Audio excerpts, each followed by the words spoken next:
Ukraine is fighting for its existence. As the Ukrainian army gears up on military drones, deadly missiles like this next-generation light anti-armor weapon or NLAW, and armored vehicles such as this M2 Bradley, one of the fastest IFVs out there armed with the terrifyingly accurate M242 25mm auto cannon, they seem to be doing a pretty good job of fighting off Putin's aggressive attempts to take over their homeland. A really good job. Wait, could Ukraine actually win this war? And what will happen if they do? According to military experts and an increasingly nervous Putin, Ukraine's victory in this war is possible, maybe even probable. Let's find out why, starting with the here and now.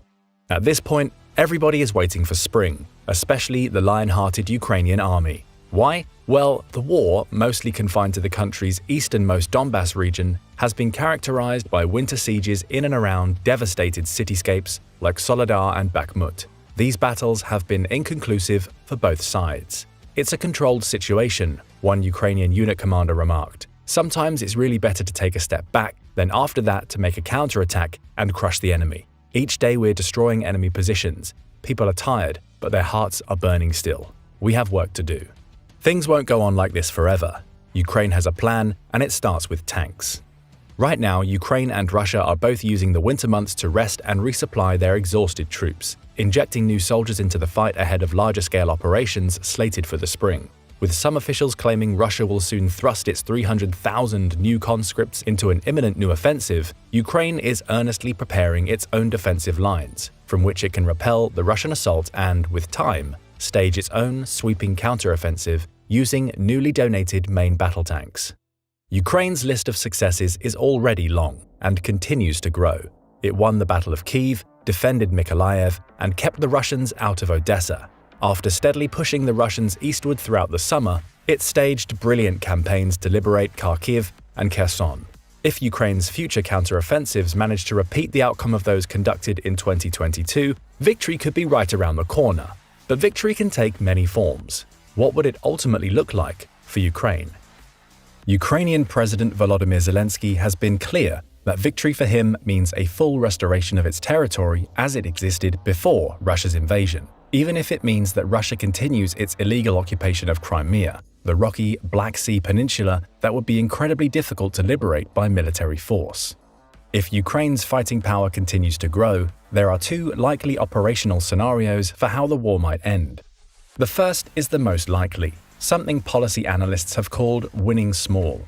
In this outcome, Ukrainian forces essentially succeed in restoring the status quo that existed before Russia launched its attack in February, expelling all Russian forces east of the Dnieper River, securing its access to the Black Sea, and even possibly breaking Russia's land bridge to Crimea. When you've got a bunch of tanks, missiles, drones, and other crazy weapons at your disposal, and you know how to use them tactfully, such a victory is possible. And Ukraine's got all of that, and then some.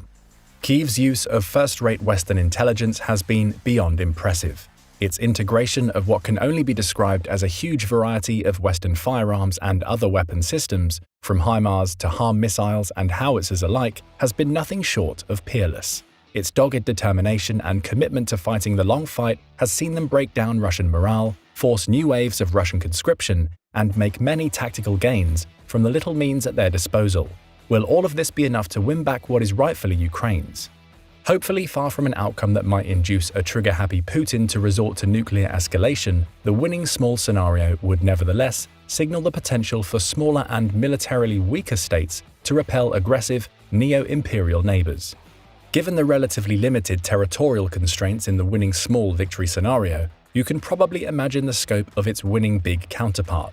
In this scenario, the war ends entirely on Ukraine's terms, meaning that the liberation of Crimea and even parts of the Donbass Russia held for 8 years prior to its 2022 invasion would be back on the table.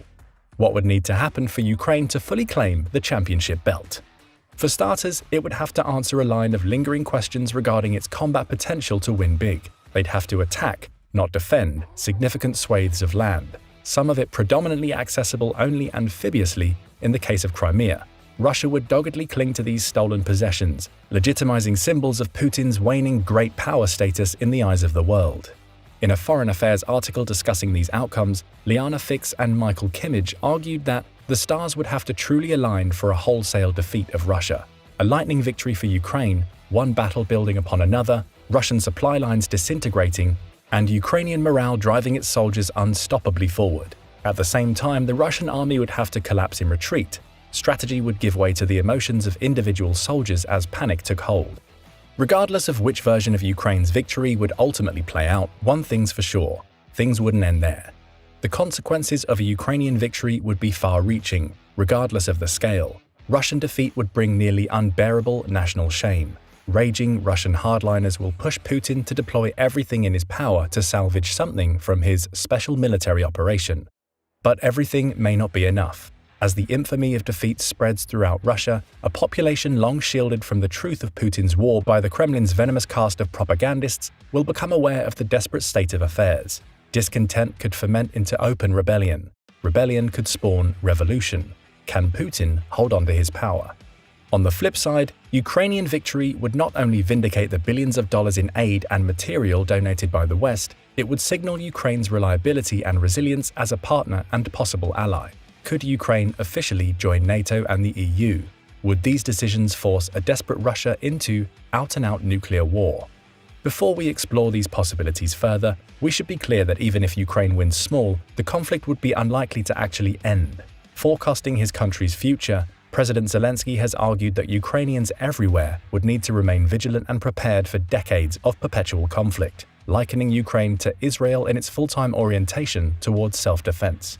Shorn of his conventional military power, Putin, or whoever is in control of Russia after Ukraine emerges victorious, would almost assuredly seek to use every other option at their disposal to make life miserable for Ukraine. This is Russia's MO. Cyber attacks and propaganda will target Ukrainian elections. Disinformation campaigns will undermine specific political candidates the Kremlin deems dangerous. Perhaps the biggest question associated with a possible Ukrainian victory is whether Vladimir Putin's authoritarian regime can survive outright defeat at all. After 2 decades of escalatory and obsessive expansionist behavior, he's now staked everything on Ukraine. Promises to Putin's ardent followers of newfound global prestige, prosperity, and the enshrinement of a neo-Soviet Russian bloc to counter NATO in the West in the highly anticipated event of a Russian victory have all but faded. Russian defeat would sound the death knell to Putin's lofty aspirations and could usher in complete disintegration of his political support system. Political loyalty from his inner circle has thus far enabled Putin to retain control over all facets of Russian society. Ukrainian victories have already exposed cracks in his tight-knit hierarchy. Certain members have voiced their discontent over the course of the war. Ramzan Kadyrov, leader of the Chechen Republic, was among them last November when he openly criticized Russia's military leadership after a slew of battlefield setbacks. Yevgeny Prigozhin, leader of the Wagner Group, a private paramilitary organization, agreed with Kadyrov, a sign of unraveling support sure to be exacerbated by future Ukrainian success. Putin's downfall would have severe repercussions. Political chaos would result from his ousting, and the ensuing highly contested power struggle would divide Russian society to the core. There is a chance a new strongman might take his place, likely a Kremlin insider. Their rise would result in similar actions among Western nations to try and limit their economic, political, and social influence. That said, there is a chance the downfall of Putin's regime could result in the appointment of a far more conciliatory leader, one more inclined to repair Russia's damaged relationship with its neighbors and the rest of the world. The subsequent easing of sanctions could help stabilize an economy that struggles more with each passing month. Plenty of historical examples from past Russian military failures indicate that Russian defeat would result in some sort of seismic political shift. Russian defeats to Japan in 1905, the Central Powers in 1917, and Afghanistan in 1979 generated significant political pushback, even revolutionary change. Who's to say the same might not happen if Russia loses this war too? Let's talk about another possible post-war scenario. What if Ukraine officially becomes Europe's eastern frontier? Yep, we're talking about EU-NATO integration. An enduring characteristic of the conflict thus far has been Ukraine's increasing alignment with the West on political, military, and economic matters. Zelensky knows his country's future hinges on his ability to extract as much material aid from sympathetic onlookers around the globe, and in times of serious crisis he has proven himself an adept fundraiser and motivator. Zelensky is also playing the long game. The only way Ukraine can ever feel fully safe from Russian aggression is if it receives the full support and backing of the NATO alliance. And the only way it can get that is if it becomes a NATO member itself. This was once considered a pipe dream, an absolutely impossible scenario, a red line NATO would not cross.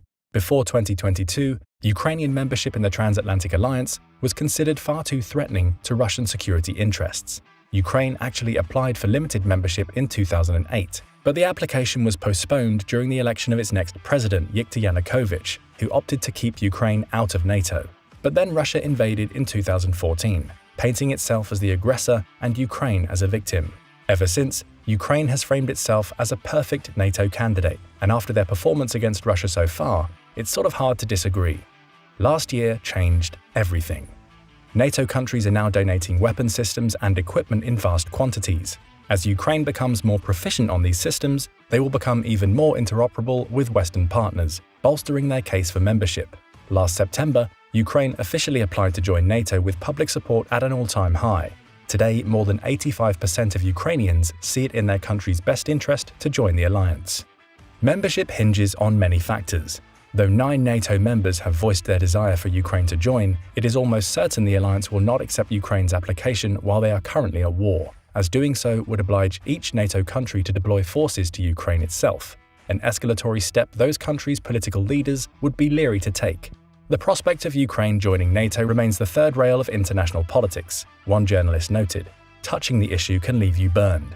Instead, they'll continue supporting Ukraine materially until it emerges victorious, and then come to a unanimous decision on NATO membership. NATO Secretary-General Jens Stoltenberg has claimed the most immediate and urgent task is to ensure that Ukraine prevails as a sovereign, independent, democratic nation of Europe. If it did win the war, Ukraine will have silenced the doubters over its worthiness to join NATO. Having done more fighting against a peer adversary than every NATO member combined, fast-tracking Ukraine into the multinational body would make logical sense, if anything to deter Russia from ever trying to invade the country again. Here's another likely outcome of Ukraine winning the war. Russia suffers a total and humiliating political and economic collapse.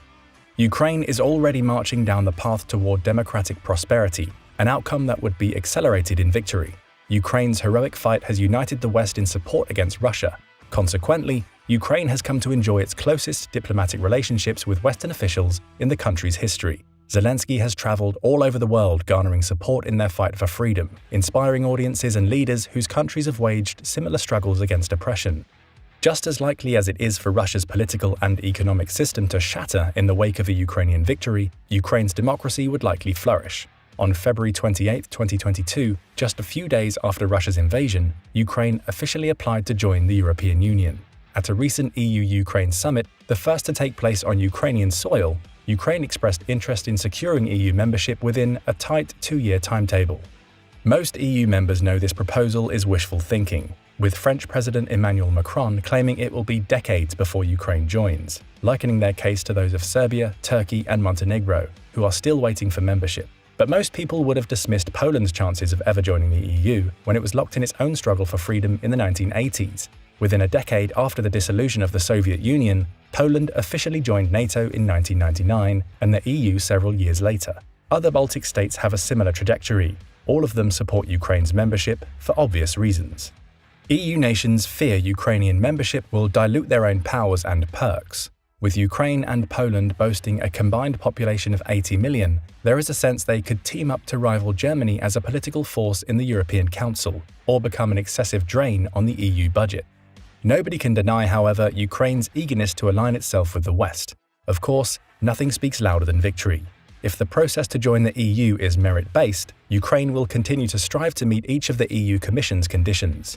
It will become easier once it can focus more of its energies inward on rebuilding, ousting corruption, and reforming its democratic system after years of warfare. So, what does it all boil down to? The outcome of Russia's war in Ukraine is sure to have massive consequences for the entire globe. These outcomes hinge on whether Ukraine wins big or wins small, assuming it wins at all. But if victory is on the cards, does that mean the end of Putin's political future?